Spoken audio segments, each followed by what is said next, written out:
These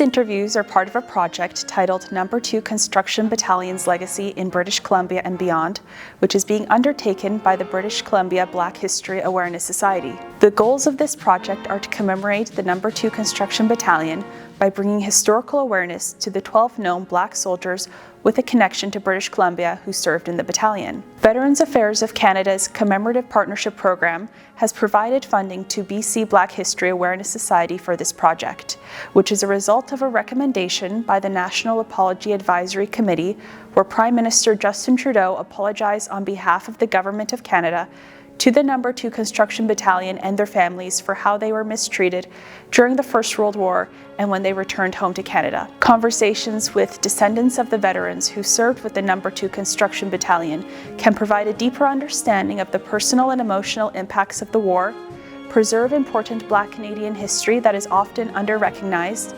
humanize these soldiers rather than present them as names of the past, and promote opportunities to learn more about the realities of these soldiers. Well, my name's Darleene Horricks. I was born in Victoria, but I grew up on Salt Spring Island. So I knew some of these great uncles. They were still living after the war. Some of them were just farmers and, butchers, or the oldest brother stayed and looked after the farm while his other brothers signed up to go into the First World War. For there to be 5 counting my grandfather, men just in one family like that, leaving a small island, and it must have been a major culture shock. Anyway, we know it was really hard for them to be there amongst so many people and exposed to all kinds of different diseases. There was mumps and measles and the flu, and the youngest brother, he ended up dying from pleurisy. James Douglas. Oh dear. Anyway, when they got back, Robert Clark managed to come home, but James didn't. He died.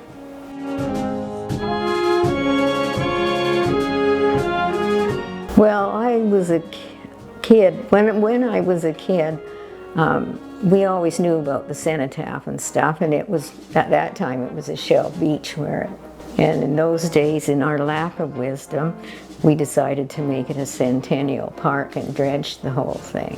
But there's probably some kind of commemoration in the park somewhere about that. But that's where they moved the cenotaph. And I knew I had, uncles on the cenotaph. But I didn't really know about the construction group until about, I don't know, maybe 10 years ago. And nobody was talking about it or aware of it or anything. And my mother was a lifetime membership of the Legion, so she was always involved with what was going on and volunteering. And she was their sergeant at arms for 7 years, so I always aware, that was always, an awareness. And I don't think she ever heard anything about the No. 2 Battalion, but we were certainly aware of that there were veterans and great uncles to remember. Since you were a child. We used to play at Central Cemetery. We played and ate wild strawberries and looked at the family graves and other people's family that we knew graves, and because it was only 4 houses away from where we lived. Yeah. So, yeah. That he passed during the war, when did I find out? Well, I guess I found out because we always celebrated November the 11th. So I would have known. I guess maybe in 1967 when they dedicated that park where the cenotaph is now.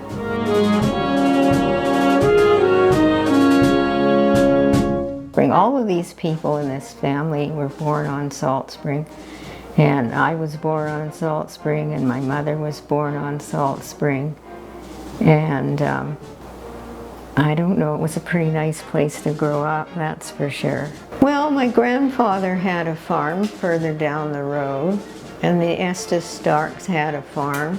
My maternal great-grandmother, she came out here because Sylvia Stark was her aunt. They were orchardists and butchers, and my grandfather looked after a chicken farm. Would have been neat to see somebody sheep shearing. That's what Uncle George did.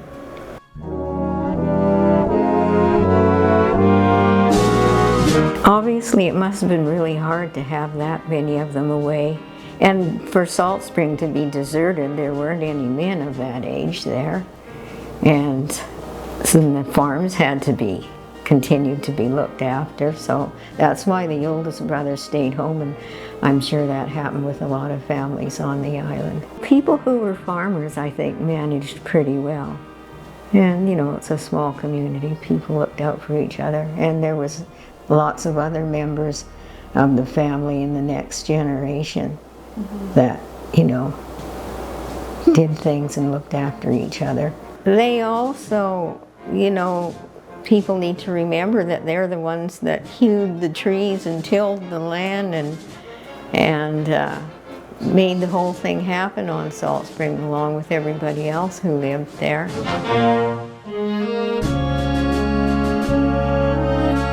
Robert Clark, when he went to war, he had left behind his wife and 3 children. I guess he just couldn't make a go of it, farming or whatever on the island, and he came to Victoria, and I think he worked at the dockyards or something out in Esquimalt.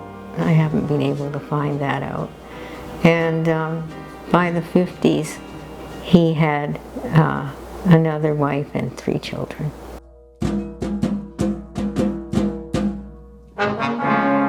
Well, I think it's important because it's a story that shouldn't die. It's part of our lives. It's our mothers and fathers and brothers and sisters and aunts and uncles that did that for us, not just unnamed faces, that it was real. What happened was real. And they're just, the archives, you know, they're just such a great service for what they do. And that's the best place to put it, to make it available to everybody. Just started, you know, getting family trees in order and looking online and looking at the 1850 census in Missouri, and that's where I found the Whims, Hiram and Elizabeth, and several of their children. Oh, well, there's just so many stories and things to offer aside from just this story about the number 2. Well, and I used to be a teacher too. Did you? Yeah, I taught in the north end of the island in Port McNeill for 8 years.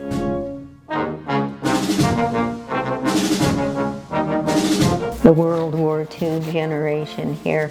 Well, of course, this one is James Douglas.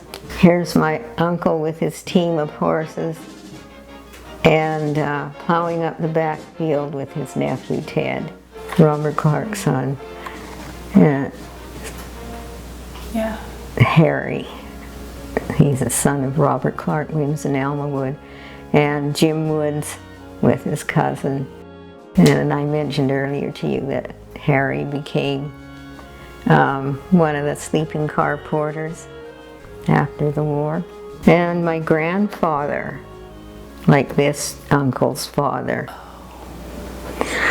Robert Wood, he was the son of Corilla Jane Wood.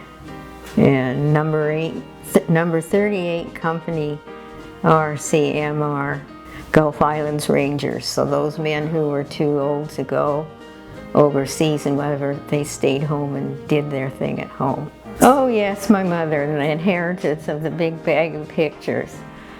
Well, you know, one thing that we did was we sat down and we wrote on the back of every one of them who it was.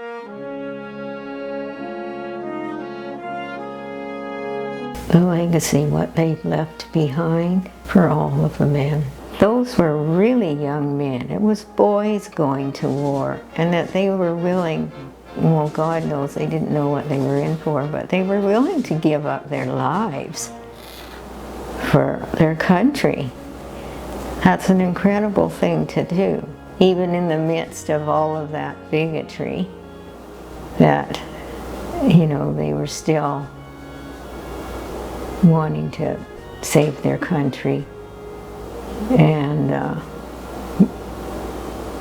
yeah, were willing to leave their little home on Salt Spring and go halfway across the world to somewhere they knew nothing about. Yeah.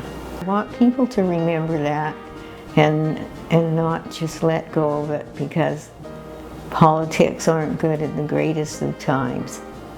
And it could happen again if people don't pay attention to what's going on. So people really need to make sure that their children know that people died for their country, and not forget.